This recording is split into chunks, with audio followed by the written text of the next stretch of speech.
Hello and welcome to the Blockade Runner podcast number 261. My name is John. Joining me today is Ryan. What's up, Ryan? Good morning. Hello. Yeah, so we are back a little tardy, I suppose. We're back to talk about the Acolyte trailer, which dropped, I don't know, I guess early this week, Monday, right? Was it Monday? I think it was last week. Oh, last week. See, that's how tardy we are. Yeah, it was last week. Yeah, last week. Maybe last Monday or Tuesday. It was pretty early in the week last week. So anyway, this trailer has been out. It's been percolating for a while now, and we're gonna dig into it, and also some comments and some information about the show that has come out along with the trailer. So yeah, we'll kick off with discussing the trailer here in just a second. The show is coming out on June 4th, which we also learned, and that's good. That's exciting. I think one of the last times we were recording, we were talking about, how all of these Disney Plus shows were maybe going to fit into the schedule coming up here, and I'm happy to see that Acolyte is early in the year, and that leaves room for maybe Skeleton Crew later on. Yeah. Okay. So June 4th, Ryan, I don't have the poster pulled up, but I know you were a pretty big fan of the poster that released along with the show as well. Yeah, they put out a teaser poster the day before the trailer, and it's pretty sick. So basically there's like a lightsaber on it, and you see like something red coming out of the top, and you're like, oh, it's a red lightsaber, it's a Sith blade, whatever. But then you look closer and it's actually blood. And then the text reads, in an age of light, a darkness rises. And that's where we got the June 4th date, and then the next day we got the trailer. Yeah. So that is pretty sweet. It's pretty hardcore. It's pretty metal. The bloody lightsaber there. In an age of light, a darkness rises.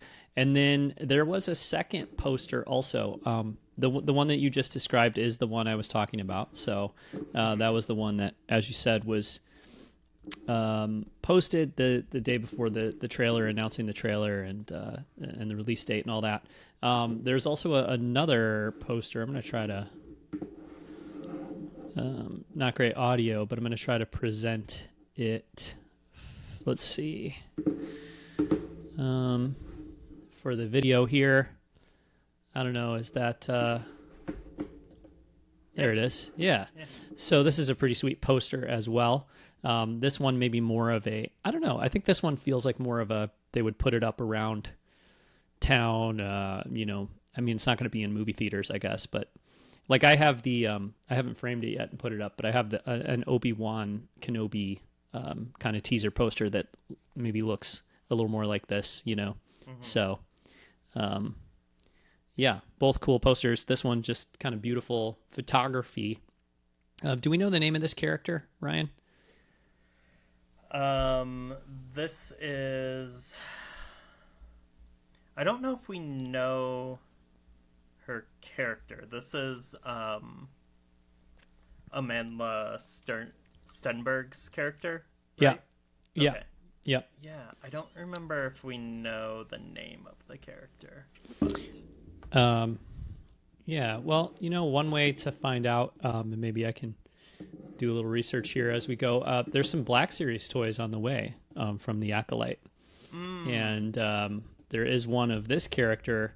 I know it is like titled The Assassin. The toy is called like The Assassin, but I think it's one of those things where they kind of give it like oh, Luke Skywalker Tatooine, or Luke Skywalker, So yeah, character's name is May, I believe.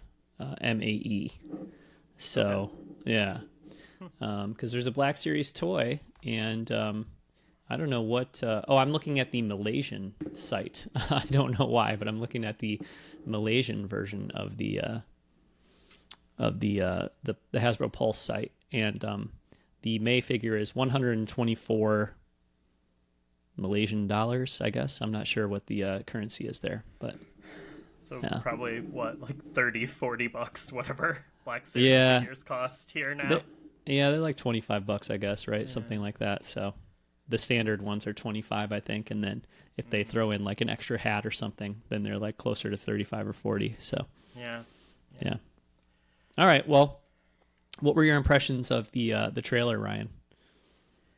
I watched it, a few times, of course. I think the first time it's always hard with Star Wars trailers. You're like trying to take everything in. You're, trying to figure out like what's happening in the story, but also like what is the, how is this from like an aesthetic and artistic standpoint as well? Is this what I want Star Wars to look like? Is this what I think Star Wars should look like?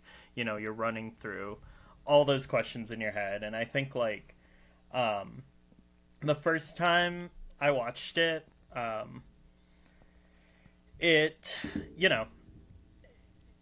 I was interested, and there was like a bunch of stuff I liked, but there was also this is just gonna kind of look like a Star Wars show on Disney Plus. Like, it's gonna look like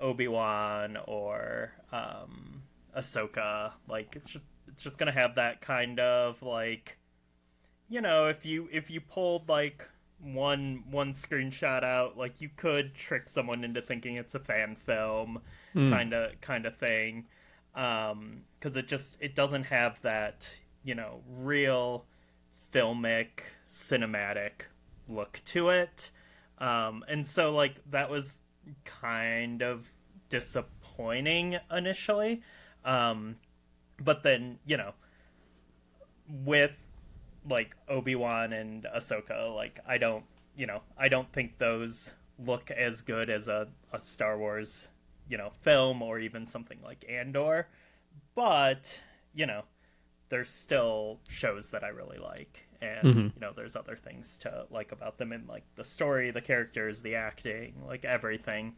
and so then after I kind of got over that hump, then it was kind of like, okay, well, let's see what's like actually here and what there is to unpack from this, and then like I'm obviously very stoked for this show.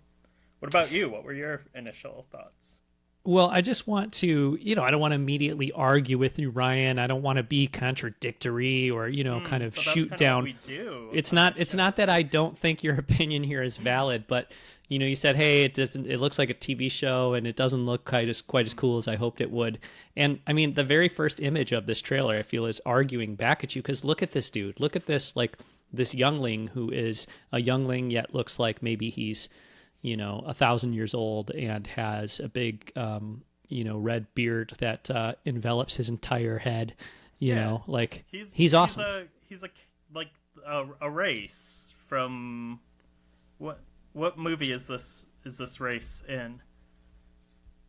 I don't know. The little this alien dude, like he's from one of the new movies. Like, but he's a baby version. Yeah. He's a youngling version. Yeah. Yeah. No, you're right. He's in the Force. This guy, I believe, is in the Force Awakens and probably other sequel trilogy movies too. Yeah. But not this guy. I mean, like this guy's species, right? Maybe he grows up to be in the Force Awakens. Maybe it's. We can only hope that someday we'll learn. Oh, it was the same guy. Like it's the same dude. We need to have everything explained to us. That's my favorite thing in Star Wars, when it turns out like, oh, that's the same guy. Like it's in the same. This like completely random, like just created by like a costumer or artist that has nothing to do with the story. Let's let's really explore their backstory and connect it to everything. Yeah, love when Star Wars does that. No. My overall impressions of the trailer are probably similar to yours. I wouldn't say I was disappointed with the look of it, but I think I was surprised by the look of it. And the poster the day before is part of that, because the poster the day before is like a darkness rises and there's freaking blood. Like seemed so dark. And then watching this, it was like it felt much more like what Star Wars usually feels like, you know. So I think you were describing that in terms of the visuals, it looks like a Star Wars Disney Plus show, and it just doesn't, from this trailer, it doesn't feel that different. But you know, my expectations are still pretty high, and I wouldn't say disappointed is the right word. I think I was just a little surprised by the way it looked, and not even necessarily just the way, or like totally the way it looked, because I don't really have a problem. I think it looks good, but maybe just like the tone and just like what footage I saw and what footage they chose to build the trailer around. I was kind of expecting it to come out swinging like, you know, hey, this is a little darker, this is a little heavier, this is a little more metal, this is a little more goth, you know what I mean, or whatever. And I'm not disappointed that it's not those things. I just think that's what I was kind of had in my head as an expectation, is what that trailer was going to kind of look like, you know? Yeah, I think like the posters are a really good place to start. I hadn't actually seen the second one that you showed. That's just like, you know, the character standing in a desert, and it's, you know, there's either a sunrise or a sunset happening there, and it's just kind of like orange, and you know, you're like, it looks like, you know, the Dune poster. It looks like the Obi-Wan poster. It, you know, just looks like a thing that gets made in 2024. And whereas like the first poster was like really bold, and, you know, challenging, and like really got your mind racing. And I think that's kind of what I was like hoping for from the trailer, is something like, you know, just really like bold and, you know, potentially uncomfortable, you know, something to really be like, wait, you can do this in Star Wars kind of thing, like, you know. But what we kind of got was, you know, just like, yeah, this is, you know, a Disney Plus Star Wars show. It's kind of like, you know, it reminds me of a lot of like the struggle I had with the MCU before I fully bailed on it, where they'd be like, yeah, this is going to, you know, shake everything up. Like, this is like an auteur vision of the MCU. Like, this is going to, you know, really challenge people, and there's like really compelling like marketing and stuff, and then you go and like see the movie or whatever, and you're like, oh, that's just like a, you know, MCU house style. Like, it's like, oh, that's exactly the same formula that is in 32 other of these movies. Like, I've seen this movie 32 times.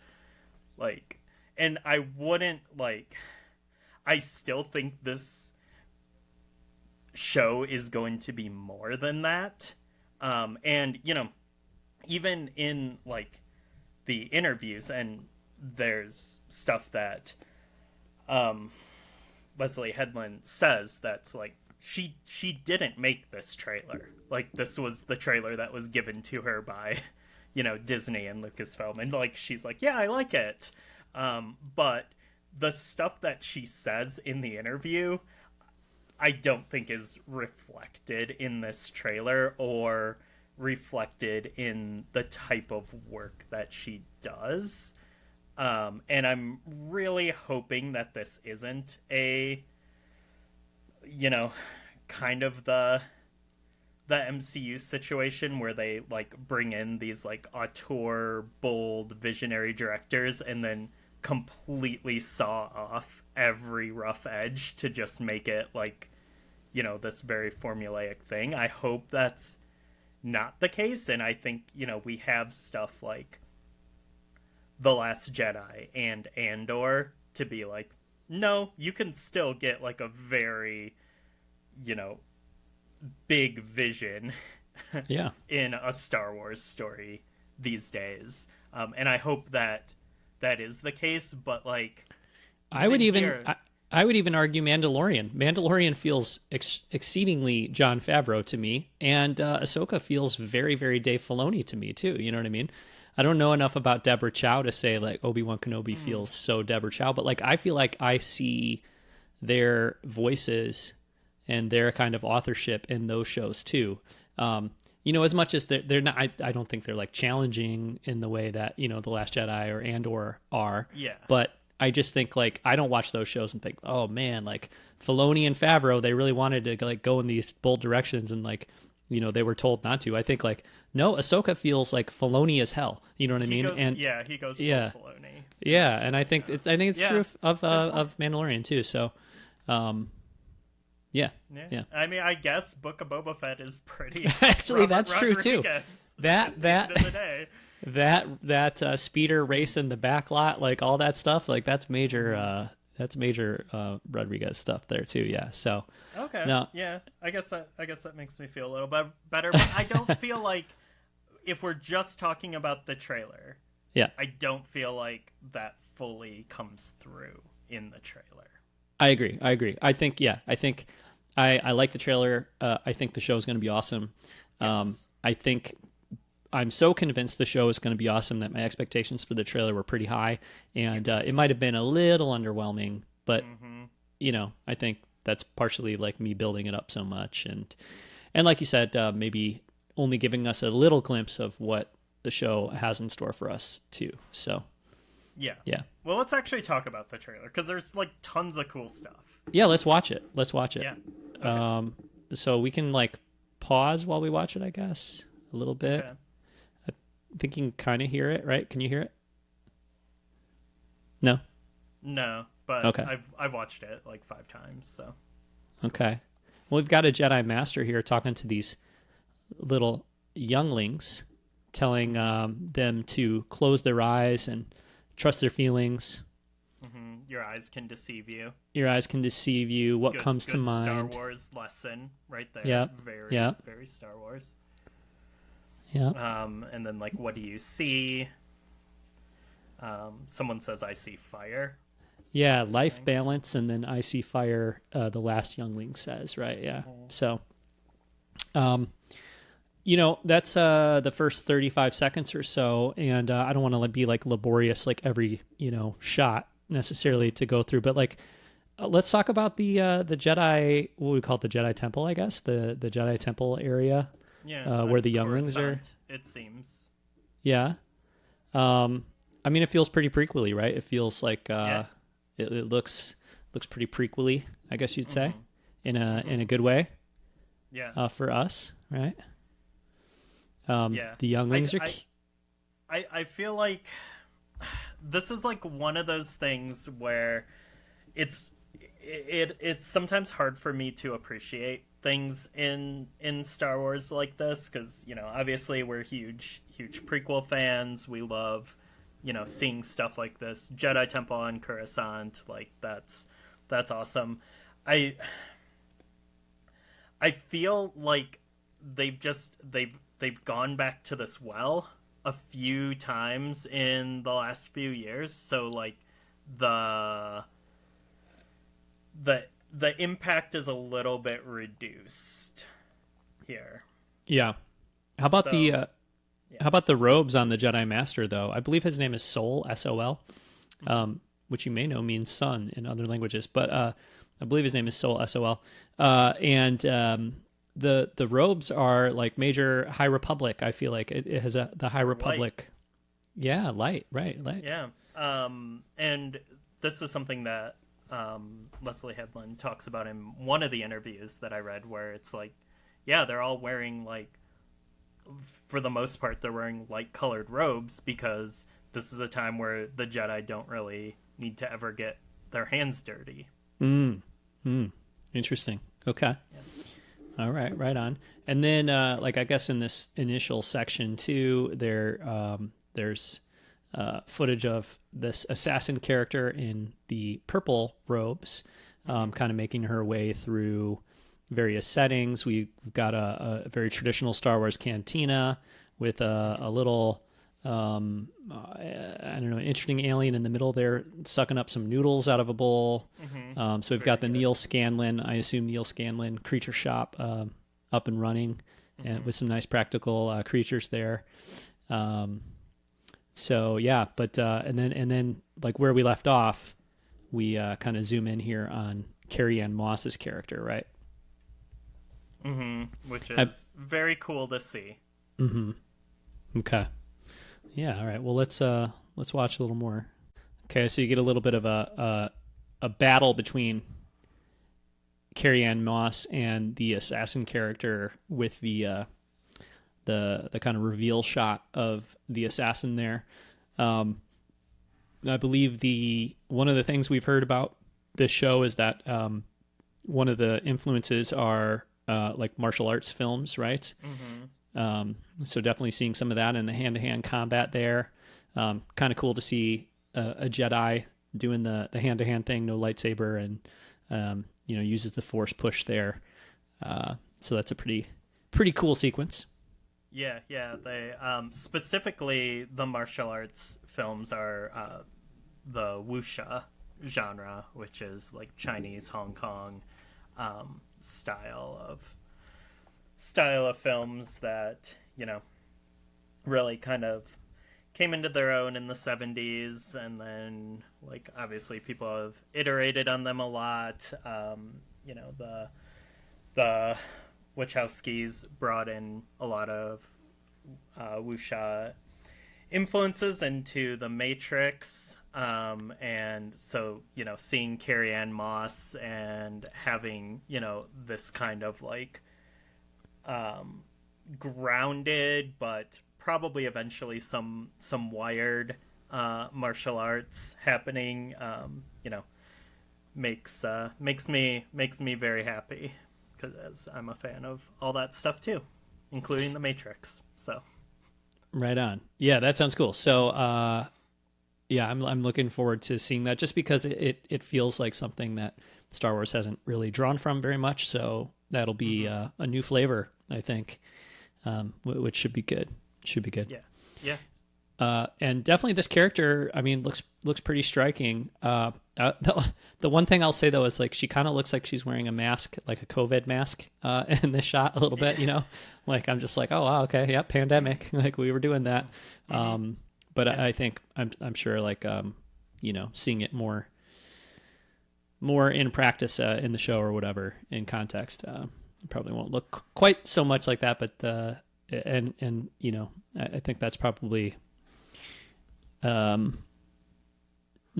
the intention or not the reason for the look, but that's like the first thing I think, of course. So yeah, this June, someone is killing Jedi. It doesn't make sense. We hear from one of these Jedi Knights, I assume. That feels like a High Republic thing right there for sure, doesn't it? Like, Yep. And we had, a High Republic mini-series that was like a hard-boiled detective noir comic series, and that's something that's a huge, that's like the basic plot of this series, at least according to the interviews, is that it's a murder mystery. Which again is like another kind of like thing to differentiate it from other Star Wars things. But what's really funny is Leslye Headland talks about Rashomon which is a classic samurai film, for not just the story and the action, but how the story is told, which is like getting the story like in bits and pieces from different perspectives at different times, which also obviously was a huge influence on the Luke and Ben stuff in The Last Jedi. And this will not be the only time we mention Rian Johnson in all this, but we can continue. Yeah, and I just thought too, like High Republic, because early on it's like, oh well, something is. I've read all of Phase 1, or like the major works in Phase 1, and I've read, I guess, one, like the main novel from Phase 2, so I'm not completely caught up on High Republic. I have, well, that's an understatement. There's a lot of High Republic I haven't read, but I've been trying, and I've been reading some of it, and the attitude, I think, is just of the Jedi, especially initially, is just sort of that like, oh well, nobody can kill a Jedi, or you know what I mean, like yeah, no, it can't be. There can't be anyone singling us out. That must be, that's a mistake or whatever. So obviously this would be after all of that, but after the Nile and everything. But yeah, it just kind of seems to be that similar sort of attitude, from the Jedi. So feels like that fits with the High Republic era. Yeah, and, to quote Anakin Skywalker, no one can kill a Jedi, right? I wish that were true. I wish that were so. All right, let's keep going here. Well, so that's from the trailer, or from the poster, right? In an age of light, darkness rises. And we see more footage of the assassin character battling Carrie-Anne Moss's character, and also the Jedi Master from the beginning of the trailer there, who was with the younglings. Plus, we saw the Wookiee Jedi, which is pretty sweet. Yeah. This isn't about good or bad. This is about power and who's allowed to use it, which is pretty intriguing, right? That's a really good line. Yeah. That's compelling stuff. I wonder who that character is who states that. She looks like she's maybe in this snowy area. I don't know, maybe not, but she's, I don't know, seems to be like a queen or something, maybe. Like she definitely has some like followers. Yeah, they look like handmaidens almost. Yeah. She's wearing like royal-ish garb. Yeah. Yes, and of course purple, a color associated with nobility as well. So maybe that's what we have going on. But then that's also the same color that the assassin character is wearing. So I don't know if that's intentional or not. This almost looks like Octo. I'm sure it's not, but boy, does that look like Octo. Yeah. But yeah, a really striking shot of the assassin character there. Oh God, I just realized that we're going to have to deal with location discourse again. Oh yeah, because there's a snowy planet, or like snowy scenes. So there'll be the why isn't this just Hoth, or why isn't it Hoth? Why is it Hoth? And then here we have this like island thing, and it's gonna be like, why is this on Octo, or why didn't they just use Octo? Yeah. No, that's a good point. Yeah, I look forward to. Yeah, and then we have this final scene: red lightsaber, kind of helicoptering through the, not helicoptering like a Star Wars Rebels Inquisitor, but helicoptering like being thrown through the woods. Cutting through some trees. Yeah, and some fear, definitely some fear on the faces of those Jedi Knights.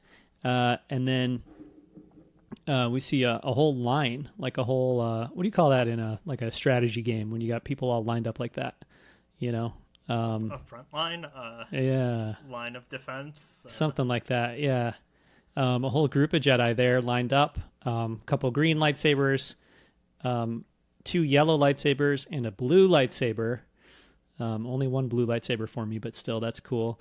Kind of going into battle against this force, right? And then there's like a shockwave, like red, is even red smoke, red dirt, dust, I don't know what, but like that pushes all of them back at once. So that's seems to be pretty powerful, a pretty powerful source of evil there, I guess. Yeah, I think like this what's happening in this scene is really cool.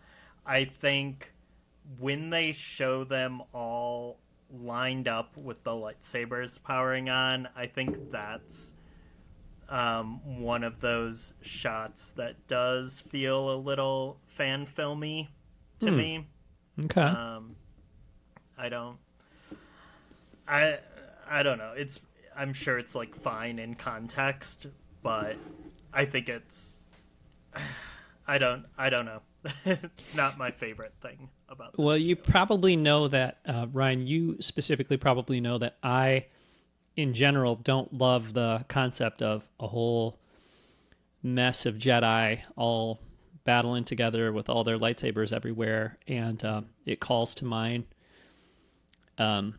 the end of Attack of the Clones, which, I don't hate, but it's like not my favorite. And part of the reason is I think an overwhelming number of Jedi is not very interesting, and I don't think it looks cool, etc.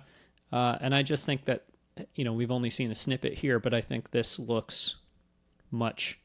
That's much less of a problem for me here than in something like the end of Attack of the Clones, because there's like 7 or 8 of them, maybe, which is to me not nearly as bad as like 50 or I don't know how many hundreds there are in Attack of the Clones, but which is not to say too that we won't get scenes or sequences in this show where there's quite a few Jedi like that, and if so, that's fine. But I was worried, not worried, but I guess like when I first saw the trailer, I was like, ooh, okay, so it's a bunch of Jedi, and then also, we had a term that we coined at one point. I don't remember how we did it. Jedi Dans, just look like a bunch of Dans, like a bunch of dudes named Dan in robes, bathrobes, They don't look like Jedi. It's like walking the floor at Celebration. Like, yes. You just, yep. And there, in my opinion, there are a number of shots in Attack of the Clones that look that way, where it's just like, these are just some random dudes. They threw robes on them. They don't look like Jedi. They don't look like actors or characters. They just look like extras in robes, and it's not... That, to me, doesn't do much for the mystique of the Jedi, personally. Anyway, long story short, what I'm trying to say is that I don't really have that problem with this trailer at all. Even this shot, or these shots of them all lined up like this, I still think it looks cool. I still think they look like distinct individuals. I still think it's not overwhelming to me, and it never gets to the point, for me anyways, of looking generic yet. So I'm happy about that. It's walking a line, though. Yeah, maybe, yeah. But, yeah. So, but we'll see. I mean, if this is like the highest number of Jedi that are on screen together, and like it's a little crew of 8 or 10, Jedi together or whatever, I bet they'll be able to navigate that pretty well. So. Yeah, so I think this gets into like one of my big questions about this show is like this scene in particular definitely seems like some Sith stuff. You have this super powerful entity that has a red lightsaber, throws it, and then, like, uses, like, a super force push with a bunch of, like, red dust, which is, like, I mean, extremely Sith. It's very Sith. And so, maybe there's, maybe things are not as they seem, which is possible. But I think if we get to the point where it's like, yeah, there's Sith killing Jedi. Like, that's what's happening in this show. then I think it gets tricky to reconcile some stuff in the prequels. Like when they talk about like how, how there haven't been Sith in so long, and that's obviously something I'm sure they're thinking through, but I don't know. We're just like in a weird place where they have to kind of make those things align. And I think, it's very possible to just be like, at the end of the show, they're like, this knowledge needs to be hidden forever, and it's going to be tucked away like the Ark of the Covenant, and no one will ever know. And that's why they don't know in episode 1. But I don't know. That's feels like a tricky spot to navigate. Yeah, I do think that's tricky. It's interesting because with the, I guess, I don't know, what would you call it? Post Clone Wars, post prequel trilogy. I don't know, like just basically Star Wars basically Star Wars after Revenge of the Sith came out. I think even when George was still there, he was like, okay, well, we're done with the Skywalker saga, but we still definitely want to have some lightsaber action and characters in cartoons and, other mediums and mediums. So like we'll have Sith-esque characters, and Jedi-esque characters, but they're not really Jedi and they're not really Sith until eventually they pretty much were just like, I guess there's a bunch of Jedi left still. And, like we can definitely uncover a new Jedi every time we turn the corner. And you know what I mean? It just sort of, cause it's not much different than, you're our only hope. Oh, though there's another, whatever. But like now we know that at the time that Yoda and Obi-Wan were saying stuff like that in the original trilogy, there was actually probably California Kestis and Ahsoka and Ezra and Sabine, and you know what I mean? Like every time you turn around, there's a new character that actually was alive, but they were over here doing a different thing or something. You know what I mean? And so I just think that in this era, those sacred cows aren't that sacred anymore. It feels like, so that's one thing I would say. And then the other thing I would say is that I guess, it kind of depends on the way the Jedi organization is kind of set up too, I suppose, like, how, yeah, I don't know. Well, I guess that doesn't really matter because it's like, well, if this little group of Jedi are out hunting this, dark presence or whatever, and they confront it, but they don't make it back, then maybe the Jedi don't find out as a larger organization. You know what I mean? Yeah. Mace Windu never gets the memo. Yeah. And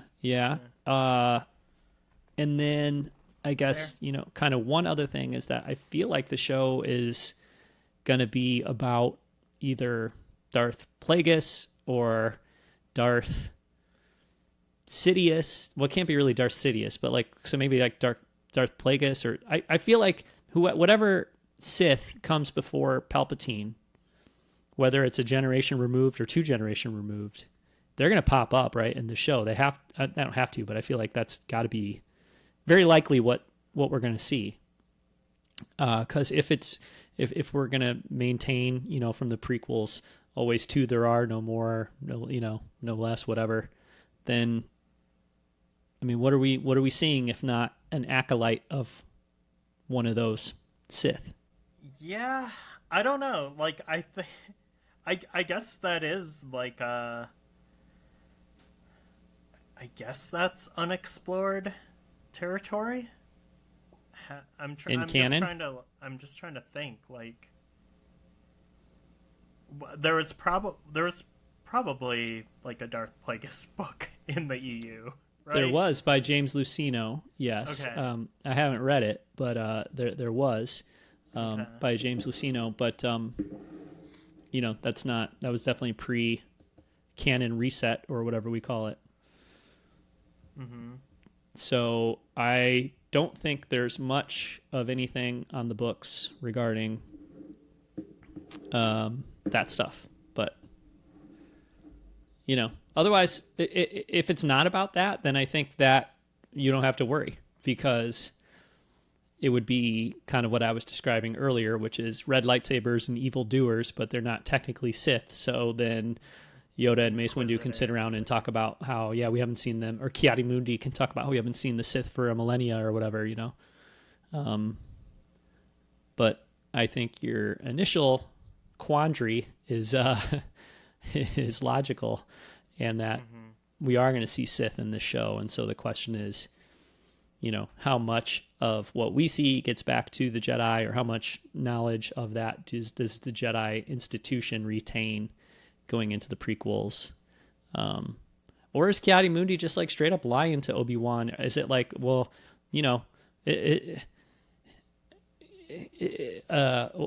what would Tom DeLonge say about this? You know what I mean? Like, is it that aliens are out there and, top level people know all about it, but they're just not going to tell us about it? You know what I mean? And it's a need to know basis kind of thing. Perhaps it's something like that. Yeah, but then that like totally changes the story of the prequels. Like if the council actually knows there are Sith, then like a ton of things like don't work. Yeah, that'd be kind of bad. That's a good point. Yeah. Yeah. So I don't know. I mean, it's interesting. I hope it's handled in a way that doesn't feel like, oh, well, you're just gonna say that they, they covered it up. Well, we know Leslye Headland is a major prequel kid, right? So the respect has to be there. So I'm sure, as much as we're considering this, she has considered it a lot more. And I'll try to maintain faith that it's going to be handled well, and I assume it will be. Yeah, and like I'm sure the story group has seen the prequels once or twice. Like they'll, if anything, like majorly contradicts, though. Yeah, that's true. That's true. Be able to call it out. Yeah. Yeah. Well, let's look at these. Let's look at these quotes that you pulled from Leslye Headland in the last week or two. Mm-hmm. Yeah. Yeah. So, she first, I think, like one thing that's just really nice to hear. As a big Rian Johnson fan, a big Last Jedi fan. She had worked with Rian Johnson on what was it, Terriers? Is that something you've seen? No. Okay. Feels like something worth seeing. At some point. I don't know anything about it, but yeah. She says here, I love Ryan. He was the first director I ever watched work, so getting to see him work on that show was, oh my god, it was just a dream, Headland recalls.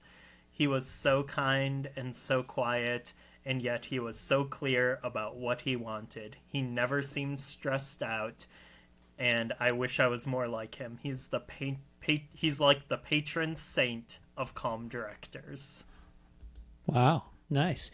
I was just reading the Star Wars Archives book about the prequels the other day, and there was a similar quote about George in there, about how George creates such a George is always so calm and creates such a calm tone on set that it's very like welcoming, and people are happy going to work there and stuff like that. So and has a vision.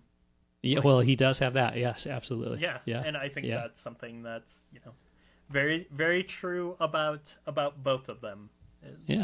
And I think it's probably, like, just generally speaking, like, even outside of directing, like, it's easier to be calm when you know what's going on and when you have a vision for any task. Mm-hmm. And I think, especially so in, creative endeavors like this, when you're actually managing people. Like, I would say it's definitely the case for like teaching, when you know exactly what you're teaching, like what content you want to deliver.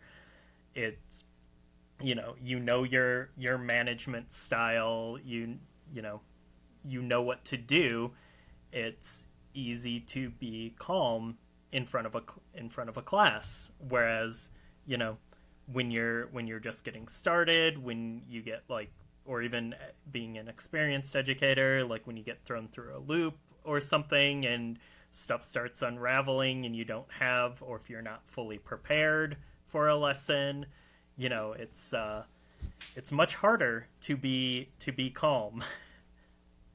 Yeah, yeah, absolutely. Absolutely. So Okay.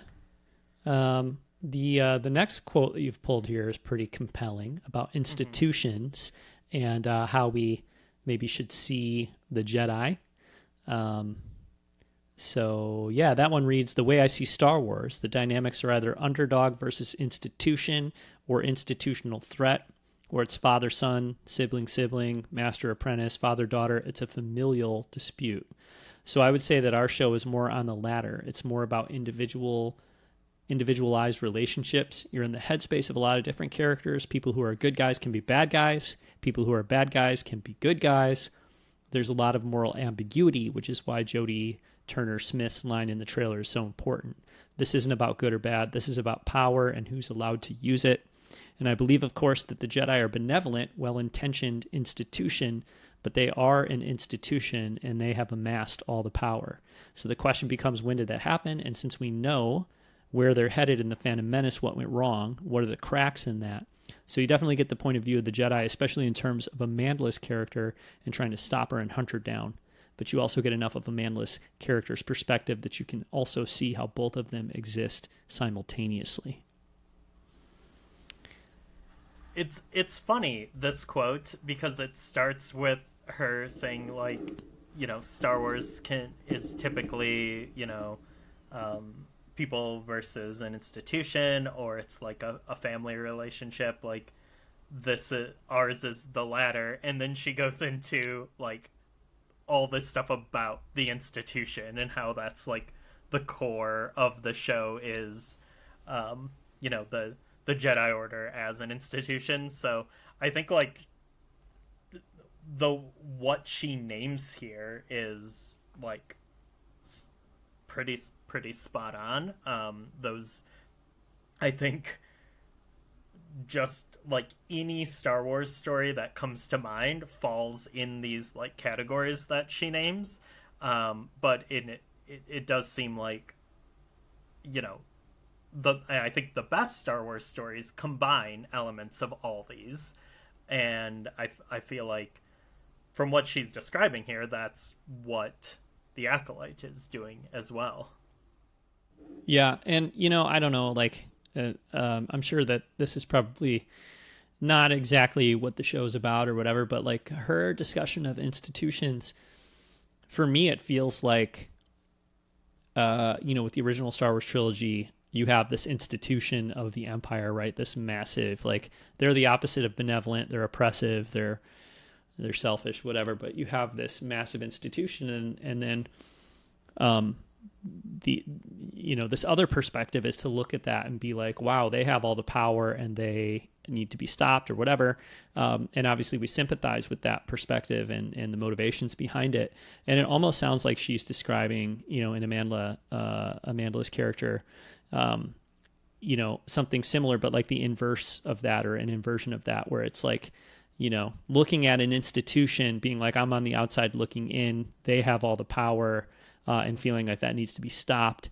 You know, so a similar sort of, I don't know how to phrase it, like a similar kind of, coming from a similar place, but like inverted, you know, the reversal of it almost. So that's pretty interesting. And I think it's good to, I'm, you know, happy to see her, hear her say like, well, they are benevolent and well-intentioned, but they're still an institution with a lot of power, because, I don't think I would be super interested in a story from a storyteller who is like, you know, trying to do the whole like, well, what if the Empire are actually the good guys, you know, kind of story or whatever, which you do hear people say sometimes, which I think is like not smart. So I'm glad that it doesn't seem to be something like that. You know what I mean? Yeah. And I think this is something that George explored in the prequels. Like, part of it was what he was exploring is like the how the Jedi Order fell apart, but then you get Anakin Skywalker by the end of Revenge of the Sith, who's doing that, exactly that bit that you were describing, where he's like, well, I think the Jedi are evil. Yeah. Kind of thing. Yeah, but what you don't get, though, is you don't get, like, what she's describing here. Like, you're in the headspace of a lot of different characters, and like, that feeling of from a person I know or from people I know in the show, how do they feel about this institution of the Jedi or the Republic and why it doesn't really work anymore? You don't get that. You know what I mean? You see Jedi, you see Palpatine, but you see very little of like what it feels like to be a citizen or somebody who lives in that galaxy and in that system. And you get a little bit of that in the original trilogy, but I feel like you get very little of that in the prequels. And it's not really a criticism necessarily, but I don't think that's something that was explored very much. It was like, let's look at this from a political perspective. And you don't really look at it from a very personal perspective. Except for from like people that are within it. You know what I mean? You've got like people that represent that institution of the Jedi and the Republic. And then you have like the mustache twirling bad guy, but you don't really get, you don't see people who have genuine frustration with the Republic and try to understand why they might've been susceptible. The only person who we get that from is Anakin, and that's all about like Palpatine just manipulating him. So we don't really watch that and think, oh, well, yeah. So there was like, I mean, with the Jedi Order, we see some of the problems with it, but on a galactic or like a institutional level, I don't think we get a lot of that besides Anakin questioning the Jedi, I guess. Yeah, I would say we get it with Ahsoka in the Clone Wars when she walks away. Yeah. And I think like on the inverse, we do get like occasional like sympathetic characters within the Empire who, are like, well, if I don't do this, and I know I'm doing these things that are bad, but if I don't, like the galaxy will fall into chaos because like you need someone to take care of things. And I think of like characters like Iden Versio or someone, and they eventually like end up like walking away, but I feel like that's been explored. Each of these things have been like explored slightly, but not in the prequel movies. I'm talking about in the prequel movies themselves. Like you don't see it in the prequel movies, really. Yeah, but I think that's something like that we've been pushing towards in like the Disney era. Yes. Okay. Yeah. Yeah. Sure. Yep. Absolutely. Okay. Well, we've got a quote here from or about Tony Gilroy. And/or creator Tony Gilroy proved that you don't necessarily have to be a lifelong Star Wars fan to be a great Star Wars storyteller. So I thought you made a wise choice by having a varied writer's room with fans of different eras and then someone who never flocked to it at all. So this is from the perspective of the writer of the piece, right? And then we have the response from Headland, who said, yeah, I just thought it would be good to have the perspective of a person that had literally never seen Star Wars until she was in the room. And she said to me, why do you want me in this room? I've never seen Star Wars. I have no idea. I think there's a dog in it, but I don't know anything. I was like, so much. I was like, first of all, you're an incredible writer, but that's why I want you here. I want you to be questioning narrative. I don't want myself, who's a lifelong fan, to just be relying on particular references in order to create emotional beats. I want those emotional beats to be earned and checked by someone that isn't super familiar with it. I love this so much. Yeah. Yeah. I think like there's so much I love about this, like this idea of like the writer's room with people who are first fans of different eras. I think, a lot of the Star Wars that we get, and it's been getting better now, but I think we had like this very Star Wars from the perspective of like 40 to 50-year-old white men, and like that was kind of it. So we were getting like a lot of like regurgitation of specifically original trilogy focus, and they were like kind of pandering to the same audience of people who were like them, and it kind of goes back to the J.J. Abrams like stressing like these are practical effects, and like Jar Jar's bones are in the desert, and like all of that stuff, and you get like hooting and hollering from a bunch of dude bros, but like that's a really like boring perspective when you get like 40 years of that like over and over again. And so I think like having people who what it sounds like is like there's people who are like prequels fans, like in the writers room, people who are OT fans, people who maybe like started watching during the Disney era, like my boss at my job has the only Star Wars she's watched is The Mandalorian. That is the only Star Wars she cares to watch. She will not watch the movies. She will not watch Andor. Like, I insist on this, and she won't do it. She's like, this is the only thing I care about. And and I had not like really, and she knows like everything about The Mandalorian and is like super into like that story, those characters in particular, but that's it. Like, and I didn't kind of realize that there was that sort of Star Wars fan. Like, I knew there were people who just like would watch the movie when it would come out, but I've also met people who like younger than me, whose first exposure to Star Wars was the Clone Wars cartoon, and like that was like their Star Wars. So I think having all those perspectives is good to avoid this just like retreading that can happen with Star Wars, where it's just variations on a theme. And then I think it's also super interesting to have someone who's never seen it, like never seen it, but is just a good writer. And I love this line so much about, I don't want myself, who's a lifelong fan, to just be relying on particular references in order to create emotional beats. I want those emotional beats to be earned and checked by someone who isn't super familiar with it. Like, I think that is fantastic, and that is a shift from some of the Star Wars we've seen in the past decade or so. Yeah, I think this response is great from her.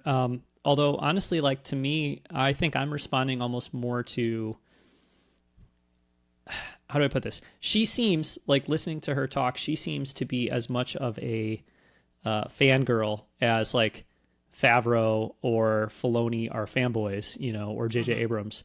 And so like I understand the problem that you're talking about with like, Star Wars just being a never-ending cycle of like snake eating its own tail, referencing itself, and people just wanting to like regurgitate. I get all that, but like I think really to me, like what's exciting about this is like Rian Johnson 100% fits exactly into that category of, like, from a profile perspective, fits 100% into the category of the type of person you're talking about, and yet he didn't do that. And it's, to me, it's less about what did he grow up watching and what Star Wars was his Star Wars, and more just about having great instincts and great taste and being a really smart writer. And so I guess what I'm trying to say is that, a different person with exactly the same interests and background in Star Wars that Leslye Headland has would not get to the place that she gets to in this quote. So yeah, it's cool that there's somebody in the room that hasn't seen Star Wars, but I think, to me, the most exciting part of this is just to hear her say things that really demonstrate that, she's going to prioritize the right things. Because I think that's the best of both worlds almost, because you get somebody like Tony Gilroy. Like, obviously, Tony Gilroy doesn't give a shit about referencing emotional or referencing stuff from other Star Wars movies and then turning that into an emotional beat, right? Obviously, he doesn't care about that stuff, and that's part of why Andor is so awesome. Yeah. But, he could love Star Wars just as much as she does and still feel that way. You know what I mean? I guess is what this quote is demonstrating to me. So sure. It's kind of cool that she does love all that stuff, but then on top of it, she's got her I don't know, radar up or whatever to stop herself and the show from falling into that trap or whatever. So like I'll almost like it almost sounds like an evolution of the Tony Gilroy thing, or like a better version of the Tony Gilroy thing, because she is going to stop herself from just doing that stuff, yet she also like really loves it. So I guess it's just a different branch of the same tree there, if that tree is like smart writers, but yes. The most important thing is the trunk of that tree is that she's a smart writer. Tony Gilroy is a smart writer. Rian Johnson's a smart writer and director. And so they're going to make good choices. And I guess that's what I think is most important. And I'm a little less worried about, in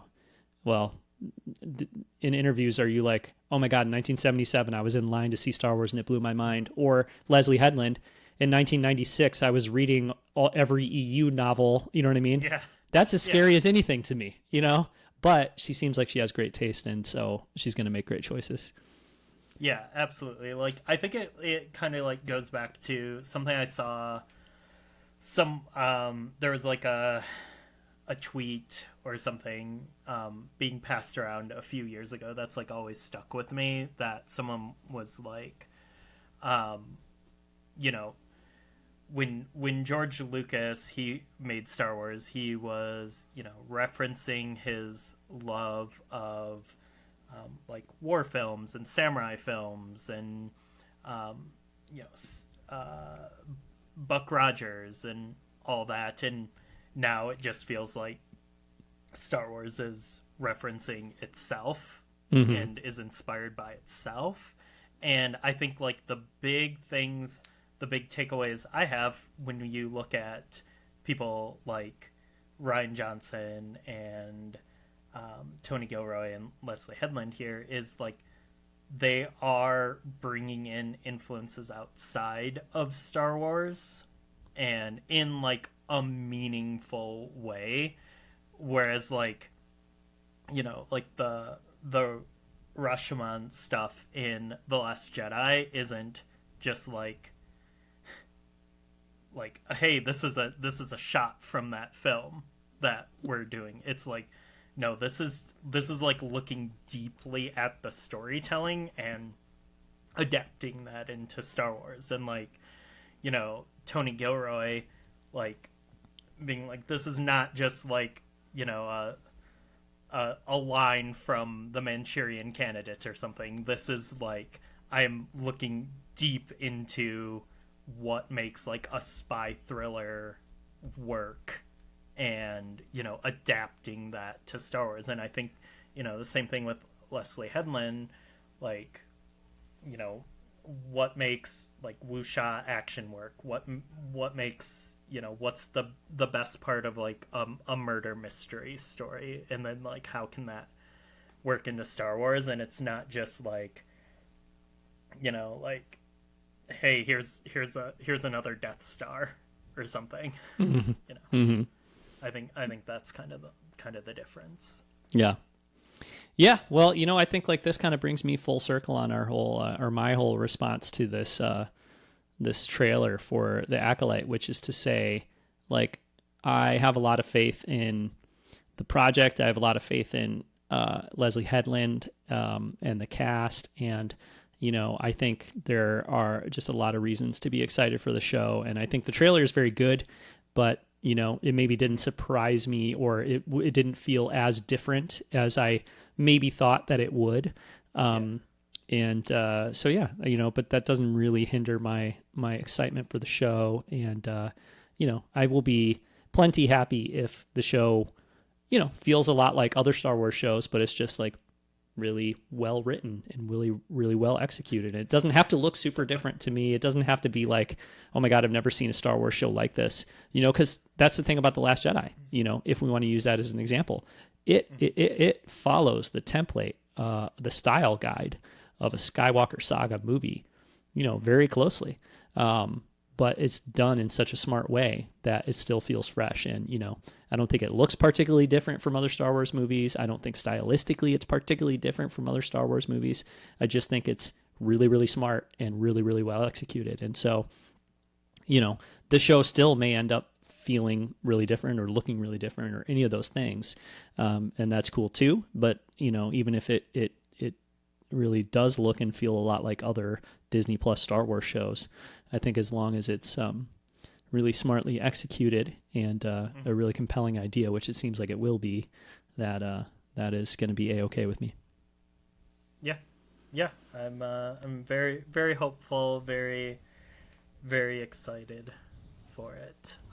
Also, seems like, I don't know, like maybe this wasn't the perfect trailer for us, but it seems like it struck a chord with mainstream audience, because StarWars.com put up a post about how it set some new records for a new record for trailer views. Yeah, that's awesome. Yeah, which is wild to me, because I think like in my heart, like this still feels like a more indie feeling, like less mainstream approach to Star Wars. Like there's a lot of things that it doesn't seem to have like the same sort of like mainstream appeal as like The Mandalorian does, with like the triple punch of Pedro Pascal, like Boba Fett armor and Grogu.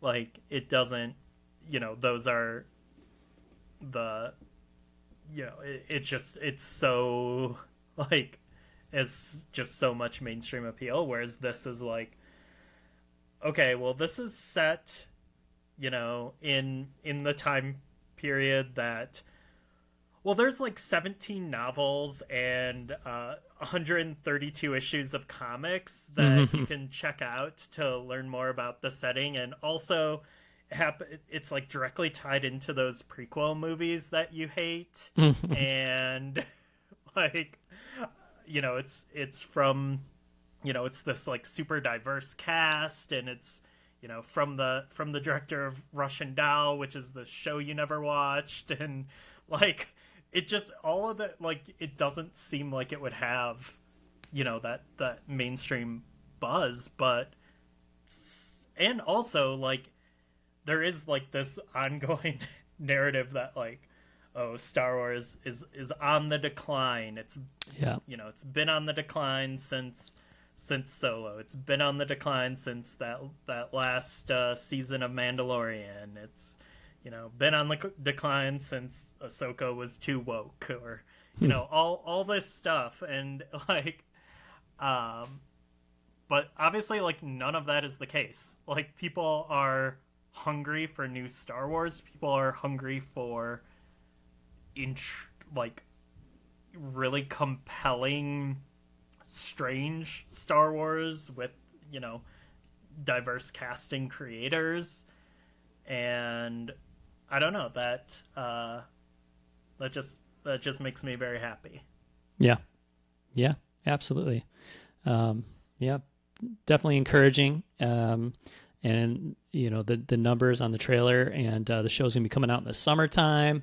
It's gonna be an exciting time to for people to see some new Star Wars, and hopefully it's gonna be well received and deserving of that reception. So I'm very excited. We got to make our way through the final episodes of the Bad Batch here in the next 6 weeks or so, and that's going to lead right. I think the last episode of the Bad Batch is on May 1st, rolling right into that May 4th weekend, and then a couple weeks out from this first episode. So it's going to be exciting times this spring and summer. What are you doing on May 4th? There is the Skywalker Saga marathon thing going on, and there's a theater, maybe, I don't know exactly where it is, Waukesha, I think it was, Wisconsin, probably like an hour from me or something like that, maybe a little more. And I talked to my family about it, and I thought they'd all be like, nah. But my wife and my son were both like, nah, yeah, that's cool, let's do it, And then I went to buy tickets, and they were sold out. So there was two showings around me, and they were sold out. So I guess I didn't really think it would be something where you got to pull the trigger right away or you miss your shot. But yeah, that's what it is. That being said, even if I was going, the first movie, The Phantom Menace, starts at 8 p.m. on a Friday night. Realistically, I'd maybe see half of those movies, you know what I mean? I'm 41 years old. I'm not going to be awake for 24 hours, especially starting on a Friday night. It's not happening. But I think it would have been fun to go doze in and out and watch 9 Star Wars movies for close to 24. I mean, it would be crazy. But I'm not doing that. So I will be going to see The Phantom Menace that weekend, hopefully more than once. I have not bought tickets yet. I need to do that. I haven't bought tickets yet. I know you have your Alamo tickets, right, for Phantom Menace? Yeah. So I got to get together with people and figure out what everybody wants to do. I want to go to Elgin. That's my favorite theater near us, so I want to go there and check it out.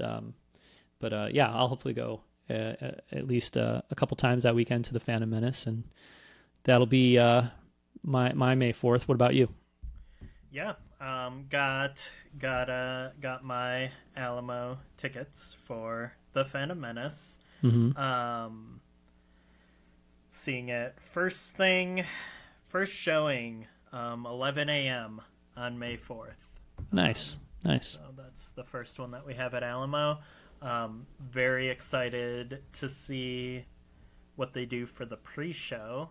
They always cook up some good stuff, and then following the film, which I assume is the case for all of these screenings, is a special preview of The Acolyte. Yes. Yeah. Yep. That is part of the Phantom Menace screenings across the board. Yeah. So that's going to be pretty sweet for sure. That's great. I think it'll be. I mean, it's not like I don't already know that movie front to back, but I think it will still feel like a good, timely refresher. Yeah. For The Acolyte, which, because they are linked. Right. Well, it's what they did with Rogue One too. When Rogue One was re-released right before Andor, they had a special sneak peek at Andor, and they had actually a whole scene from Andor. They had some footage, like talking head, people talking about the show or whatever, and then they showed a whole scene or a good chunk of a scene from the first episode of. Actually, I think it was from the second or third episode of Andor, but it was the scene where he is in that room and those things are falling down, and the warehouse. Yeah. And Luthen is trying to get him to come on, let's leave the box, let's go. Don't you want to? What does he say? Do you want to Oh God, it's too well written for me to reproduce it here. But don't you want to get those bastards for real or whatever? Don't you really want to have a shot at taking him out? So, yeah. Great scene, and that was cool. Yeah. Okay, Ryan, you, as I understand it, recently traveled to Beantown, to Boston. Is that right? It's true. Yep. Yeah. PAX East, is that correct? PAX East, the Penny Arcade Expo Eastward. Okay. Eastbound. East. Mm-hmm. Yeah. Okay. Cool. So, did you come across any Star Wars content while you were out there at PAX East? I sure did. Oh, wow. So at the convention, so it's if you're not familiar with PAX, it is a video game slash tabletop game convention. Um, and I'd never been to a PAX before. And I went to this one because I was on spring break and my wife was working at it, so I just flew out. She was already out there, and yeah, and I think like what surprised me, because I'd always thought of PAX mostly as like a video game thing, but it really is about maybe like 60-40 in terms of video games versus the tabletop gaming stuff. There's a lot of like tables set up, like a lot of tables set up for tabletop gaming.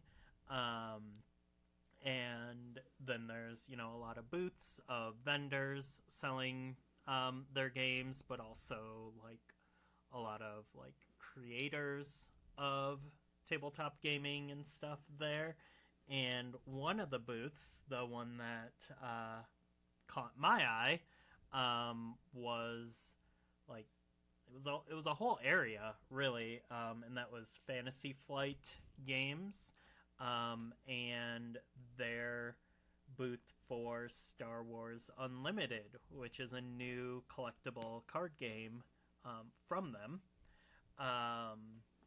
It is not the first Star Wars collectible card game. I think you may remember back in the mid 90s during the big Star Wars resurgence, where we were getting, the EU was coming into its own, and the figures, Power of the Force figures were happening, THX versions of the movies, like all that. Like when Star Wars was coming back, I remember coming across a Star Wars collectible card game, and the cards had just like still shots from the films in it. Mm-hmm. And I believe that card game is from 1995. And what's super interesting about that card game that I just learned literally over the weekend when I was trying to like remember stuff about it, was it was actually the next game created by the creator of Magic the Gathering. Oh, wow. Yeah. Huh. So okay. that was what he did next after, just in case that whole Magic the Gathering thing didn't work out. Yeah. So that's super interesting. But that was a card game, like, I remember, I would get like a card or two like polybagged in like issues of like Wizard magazine and stuff. It was a pretty big deal. And then apparently there was a card game which I'm not familiar with that came out in 2002 that was really well received from Wizards of the Coast, and people still play it today, and like people still maintain like fan communities and like make new cards that you can like print up and stuff, and still have tournaments. So that was interesting learning about. But this is the first like big Star Wars customizable card game, of kind of this era. Right. It's been a minute, and Fantasy Flight Games is a huge board gaming and collectible card game company. So this is a pretty big deal. Outside of the convention center, there was like big LCD displays like advertising it. Yeah, it's a big thing. The game actually launched earlier in the month. All the vendors at PAX were sold out of it. I don't know. Like, I'm sure you can go on eBay or go to your local hobby shop, maybe even Amazon. I didn't really look online to get it, but basically the game just launched, and the first series of it is called Spark of Rebellion, and it is primarily original trilogy based cards. So yeah, that's kind of the overview. But I actually had a chance to play a demo game of it with an employee of Fantasy Flight Games, which was something they were doing there, offering these free demos to let people check out the game, and so I did, and I played like about a half hour long game, and so a few takeaways for me were it's an interesting setup where the primary objective is to destroy your opponent's base. They have a base card that has a bunch of hit points, and you want to like whittle that away. And you do that through, you have kind of two main categories that you're like setting your cards out in. You have space, which is one side, and then ground units is another side. So like your X-wings and stuff go in the space side, your opponent's TIE fighters go there, your rebel troopers go on the ground side, your opponent's stormtroopers go on their ground side, and basically like your units are there to attack the other person's base, but also deflect damage when they're trying to attack your base, and vice versa. So there's a lot of kind of things in play at any time, and so the cards can like power each other up. You can get separate cards that affect the stats on the card, and so there's like a lot of kind of like four-dimensional chess happening because you have so many different factors at play, and so you really have to keep track of a lot because you are essentially fighting a war on multiple fronts, but it becomes pretty intuitive. Like you're doing a lot per turn, but I eventually, like, the game I played probably took 20 to 30 minutes, and it was a lot of him like showing me the ropes, and it wasn't like a huge strategic conflict or anything where I think like the games could potentially go longer. I don't really know how long an average game will take for seasoned players, but I think like by the end of it, I had kind of gotten a feel for the cadence of the game, and I could kind of like appreciate the mechanics, even though like I wasn't quite able to wrap my head around like what would be a like quote unquote good strategy. Like I would not even know where to start if I was putting together a deck by myself. Like I would not know how many cards of each type to put in there. I wouldn't really know like when to play what kind of thing, and when to hold things and all of that. So but I did get like I played enough to get like a feel for the game essentially. Yeah. Okay.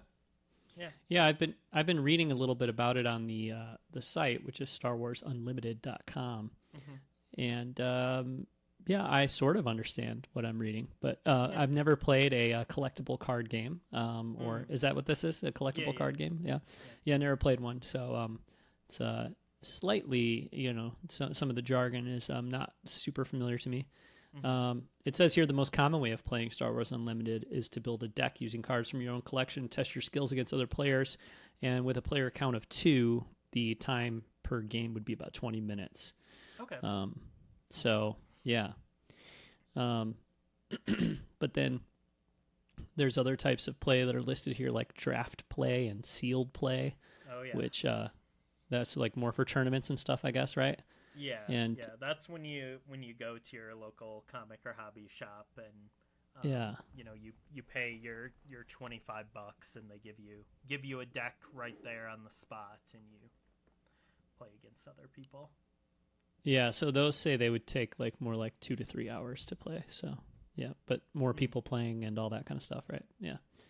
It looks cool. Like I also was looking at the cards. It does seem OT focused, I guess, for sure. Yeah. But there's like Jyn Erso and, some characters from like newer, from Clone Wars and Rebels and stuff like that too, in there. So there are some characters outside of the Count Dooku I see listed there. So known. Yeah, of course, yeah. So there's a little bit of stuff from other eras, but I guess you're right that it's mostly OT. How did you feel about the card art, Ryan? So it seems hit or miss to me. Yes, some seems better than others. Feeling as I was playing, so yeah. I don't have a ton of TCG experience. I played. I mean, the game I've played the most is the Pokemon card game. Of course, I played that as in my teenage years, and then my wife and I went through a phase where we played just basically with each other for like about a year or so, and played through a few different sets there. I've dabbled in Magic. We have this like wrestling card game that my wife got that features a bunch of like wrestlers from the indies. And I can't even remember what it's called, but like we have like Matt Cardona cards and stuff, which is pretty fun. But one thing that I had picked up recently because I was just curious about it was the Disney Lorcana card game, which recently released. And something with that game is we picked up a few starter decks and booster packs. We haven't actually played, my wife and I, but the art is amazing. Like the art on every card is just stunning, and it's like even if like we don't end up ever playing the game, like it's cool to just like have these cards to look at because they look awesome. And I feel like generally speaking, like the Pokemon card game, like it looks like Pokemon. It's like colorful and cute, and does the job.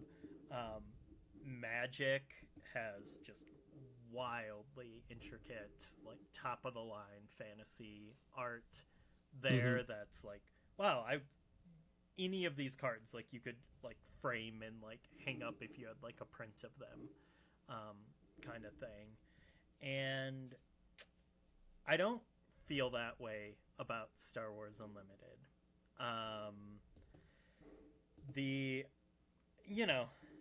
Like everything like looks on brand, but it reminds me of some of like the like kind of like B tier Star Wars comics, and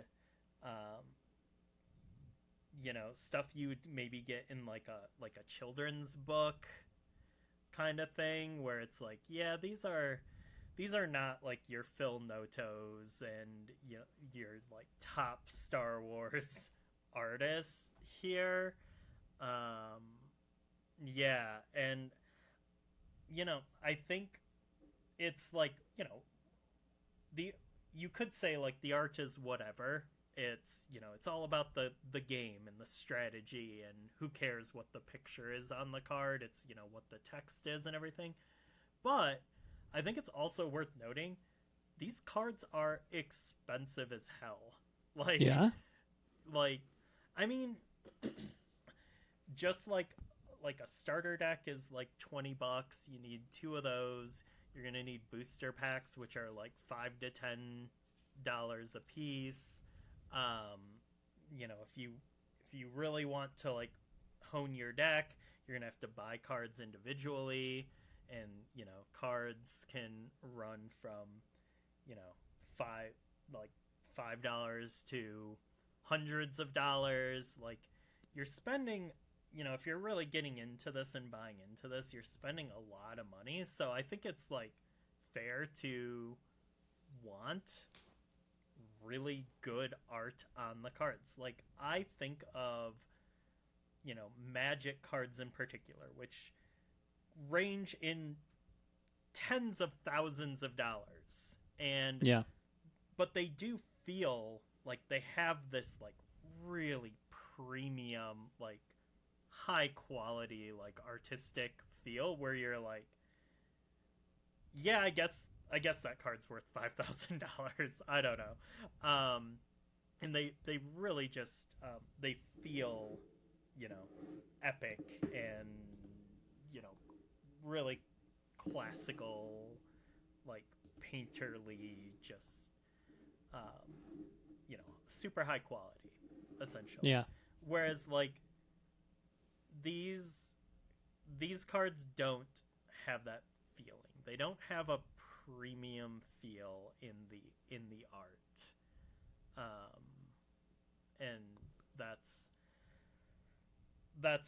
a bummer. And I think after finishing like my demo game, like based on the gameplay itself, like I could have gone either way, and like maybe dropped $100 and got some decks and some booster packs and been like really excited about it. But I do think the art is kind of what held me back, and even just the design of the cards feels, I don't know, the overall graphic design just doesn't feel premium to me. Yeah. Yeah, I mean, I guess you can't expect a consistent look when all of the cards are like commissioned, drawn art like this, because you're not going to have one artist doing all the cards, right? It would be too much. But I think some of them look pretty nice, and then there's some other ones that like look not good at all to me. So, that is what it is. But I will just say part of it's nostalgia too. I never played the CCG from the 90s at all. I had some friends, like some of our friends and some of my friends in high school played it. I did not. And I was just looking at some of those cards on eBay and stuff, and like kind of like, oh man, I kind of want to buy some of those old, like those ones. And I just don't know that I would feel that way about these cards, because they just don't have like, I don't know. There's not nothing super special about the look here that would excite me. And like reading about how you play the game and listening to you talk about how you play the game, it doesn't really seem like it would skew towards kids. But some of the art and like even the graphic design of it overall, kind of, it does seem like it looks more like it would be for a younger audience. That's the feel I get from the look of it. Yeah, I think it would be. and this is just anecdotal, because I know, you know, it's such a thing for, you know, kids to want Pokemon cards Mm-hmm. and then not be able to play the game.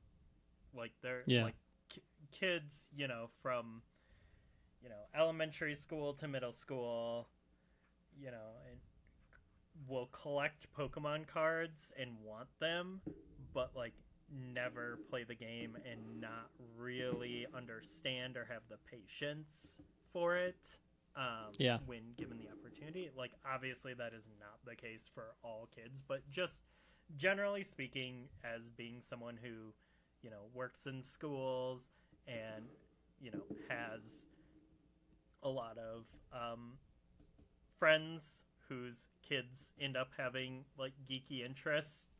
um like that is the reoccurring story, and I would say this game is significantly more complex than the Pokemon trading card game. So I do think there is a disconnect with, like, because I don't think, you know, I don't think kids are playing this game. Like, I could not see kids going into like hobby shops and, you know, Yeah.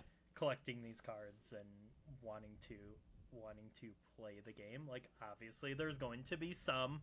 I had, you know, I'd posted about it on Blue Sky and someone was like, yeah, I've been playing this with my son. Like, obviously there are cases, but this is not going to break through the mainstream in the same way that Pokemon trading card game has. And even then, the amount of like kids who actually play the game is pretty low. Right. So yeah, so I don't really understand why they went with this like overall art style. Like, yeah, there's like variation between, but there's just like the overall look. I think even just like the borders around the cards has this kind of just like cheap and generic feel that doesn't quite feel like a top quality Star Wars product. Yep. And you know, that is just like aesthetic, and that could even change on the next you know, the next set of cards, and you know, who knows. But as of right now, it's not like I enjoyed playing the game, but it's not something I think I will be investing money in. Right. Right. Right. Yeah. Yeah. I mean, it definitely looks cool. There's a lot there that's interesting, including, you know, bringing in different eras of Star Wars and animated characters and movie characters and TV show characters. Mm-hmm.